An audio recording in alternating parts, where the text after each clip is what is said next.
আমরা বেশিরভাগ মানুষই ঝাল খাবার খেতে খুবই পছন্দ করি। ঝাল খাবার তৈরির সবচেয়ে প্রয়োজনীয় উপাদান হলো মরিচ। এই মরিচ আবার নানাভাবে খাবারে ব্যবহার করা হয়, যেমন ধরুন কাঁচা মরিচ, শুকনো মরিচ, মরিচের গুঁড়া ইত্যাদি। রান্নায় তো ব্যবহারই হয়ে থাকে, পাশাপাশি খাবারের সঙ্গে অনেকেই কাঁচামরিচ খেয়ে থাকেই। কাঁচামরিচে আছে riboflavin, niacin, iron, phosphorus, manganese, thiamine এবং ফাইবার। এই সবগুলো উপাদানই আমাদের শরীরের জন্য বেশ গুরুত্বপূর্ণ। কাঁচামরিচে আছে ভিটামিন এ, যা রাতকানা রোগ নিরাময় এবং দৃষ্টিশক্তি বাড়াতে সাহায্য করে। এতে আরও রয়েছে ভিটামিন সি, যা চোখের জন্য ভালো। সর্দি কাশি হলে আমাদের নাক বন্ধ হয়ে যায়, শ্বাস নিতে কষ্ট হয়, তবে কাঁচামরিচ নাক বন্ধ দূর করে।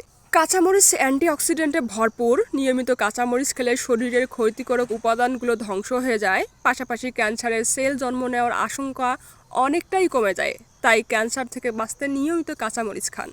হার্টের সমস্যা এখন সব বয়সীদের মধ্যেই দেখা যাচ্ছে। আপনি যদি দিনে অন্তত 2টি করে কাঁচামরিচ খেতে পারেন, তবে হার্টের সমস্যা দেখার ভয় অনেকটাই কমবে। কারণ কাঁচামরিচে আছে অনেকগুলি উপাদান, যেসব উপাদান আপনার রক্তে থাকা খারাপ কোলেস্টেরল কমিয়ে দিতে পারে, পাশাপাশি এটাকে নিয়ন্ত্রণ করতে পারে। ব্লাড ক্লট হতে বাধা দেয় এই কাঁচামরিচ, তাই হার্ট অ্যাটাকের আশঙ্কা কমে যায়।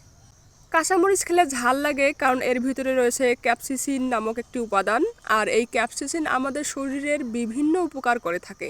কাঁচামরিচ খাওয়ার পরে আমাদের ব্রেনের মধ্যে রক্তের প্রবাহ বেড়ে যায়, ফলে সাইনোসাইটিস ইনফেকশনের সমস্যা দ্রুত কমে যায়। আপনি যদি সাইনোসাইটিসে ভুগে থাকেন, তাহলে অবশ্যই নিয়মিত কাঁচামরিচ খাবেন।